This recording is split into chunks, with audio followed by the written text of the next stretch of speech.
বন্ধুরা নমস্কার। বিষয় নামের গুণ।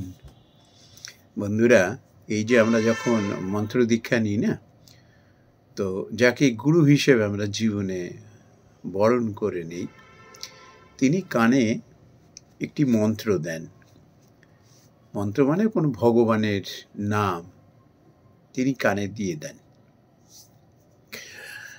এটাকে বীজ মন্ত্র বলা যায়, যে এটাকে তুমি জপ, অর্থাৎ কিনা এই নামটিকে মনে মনে তুমি স্মরণ মনন নিদিধ্যাসন করো। এখন প্রশ্ন হলো যে গুরু যখন কানে এই মন্ত্রটি দিয়ে দেন, তখন এটি জপলে কি হয়?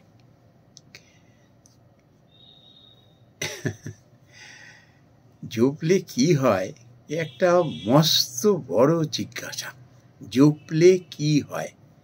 গুরু মন্ত্র, বীজ মন্ত্র বা ভগবানের যে নাম, সেটি জপলে কি হয়? প্রথমত, এই মন্ত্রটি যখন গুরু কানে দিয়ে দেন, বীজ মন্ত্র, এটি যে জপবে তার কল্যাণই হবে। কিন্তু মন্ত্র নেওয়ার সময় এই বিশ্বাসটি দৃঢ়বদ্ধ করতে মানুষের অনেক সময় লেগে যায়। এই মন্ত্রের মধ্যে কি আছে? ভগবানের নাম জপের মধ্যে দিয়ে কিভাবে কল্যাণ হবে? আমরা সাধারণ মানুষ এটা বুঝে উঠতে পারি না। কিন্তু যে কজন মানুষ বুঝে ওঠান না, তারা ঠিক বুঝে যান যে মন্ত্রের এই রহস্য।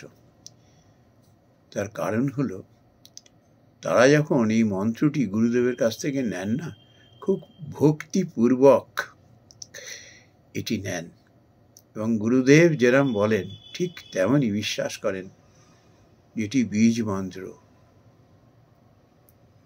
এটি জপলে মানুষের কল্যাণ হয়। ঠিক সেইভাবে সে ওই পথে অগ্রসর হতে থাকে। আর প্রথম প্রথম যে কিভাবে নাজেহাল হয়, যারা নাকি মন্ত্র জপ করেন তারা একটু জানেন। এই মন্ত্র জপের সময় যত রকমের নেগেটিভ পজিটিভ নানা রকম হাজারো চিন্তা এসে মাথার মধ্যে ভিড় করে। এটা কিছুই না, এটা পরীক্ষা বলে যদি মনে করা যেতে পারে।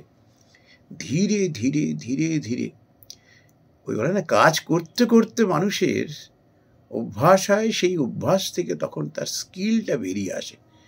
তেমনি মন্ত্র জপ করতে করতে না, তখন ধীরে ধীরে তার মনোসংযোগ হতে শুরু করে।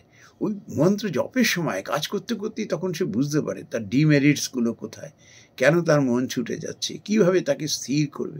এগুলো মনই তাকে বলে দেয়, মনই তাকে বলে দেয়।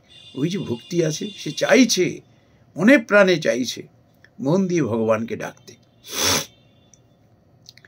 তো এবারে এই মন্ত্র জপ করলে কি হয়, আমি কতগুলো আমার ব্যক্তিগত জীবনের অভিজ্ঞতার কথা বলছি। দেখবেন আমাদের মনের কোনো স্থিরতা নেই। এই ভালো আছি, পরক্ষণেই এমন একটা ঘটনা ঘটলো, এমন একটা অপ্রীতিকর বা উদ্বেগজনক কোনো কথা এলো, সঙ্গে সঙ্গে মন ডিস্টার্ব হয়ে গেল।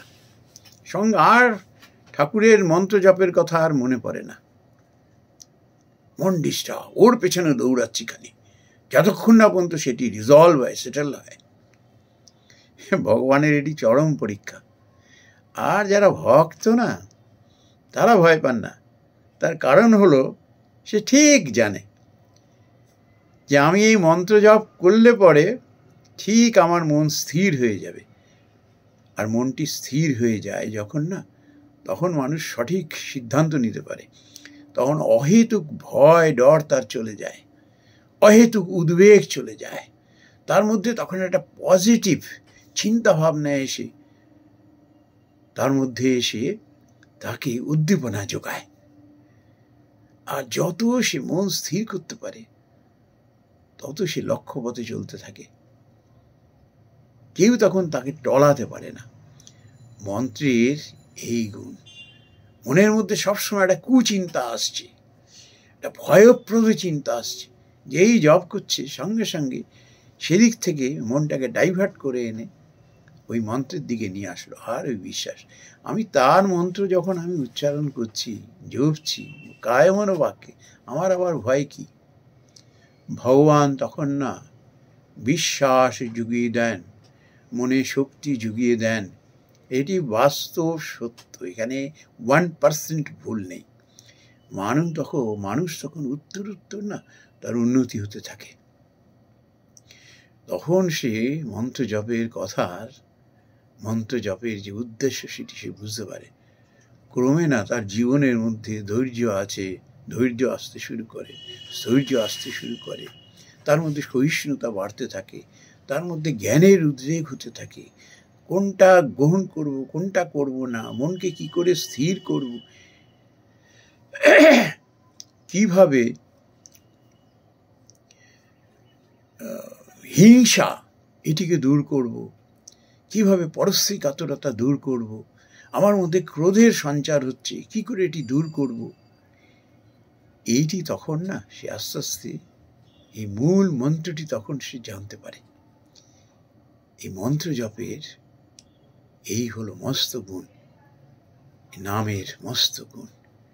সে তখন নিজের উপরে তার এমন একটা বিশ্বাস এসে যায়, নিজের মনের উপর এমন একটা নিয়ন্ত্রণ চলে আসে না, সে মানুষ তখন কাউকে উদ্বিগ্ন করে না, নিজেও উদ্বিগ্ন হয় না, তার মধ্যে ভয় থাকে না, তার মধ্যে কখনো অসহিষ্ণুতা আসে না। তার কারণ হলো সে জানে সে ঈশ্বরকে ধরার চেষ্টা করছেন। তাকে একদিন না একদিন ঠাকুর ঠিক ধরবেন শক্ত করে। এখনো ধরে আছে, কিন্তু ঈশ্বর হাত ছাড়িয়ে নিচ্ছেন না। একটা সময় তাকে টাক করে ধরে ফেলবে হাতটা। আর ভগবান যখন এই ছোট বাচ্চাকে যেমন মা কিংবা বাবা হাত ধরে ফেলেন, বাচ্চা ছিটকে যাওয়ার ভয় নেই, তেমনি এই মন্ত্র জপ করতে করতে মানুষ এই দুর্লভ গুণগুলি আয়ত্ত করে ফেলে। এই জন্য এই মন্ত্র দীক্ষার এই উপকারিতা বলবো কি, জীবনের উদ্দেশ্য। মানুষ না তার জীবনে সত্যটিকে উপলব্ধি করতে পারে, নিজে তো তার জীবন কল্যাণময় করে তোলে, অন্যকেও তার সংস্পর্শে নিয়ে আসে। নমস্কার বন্ধুরা।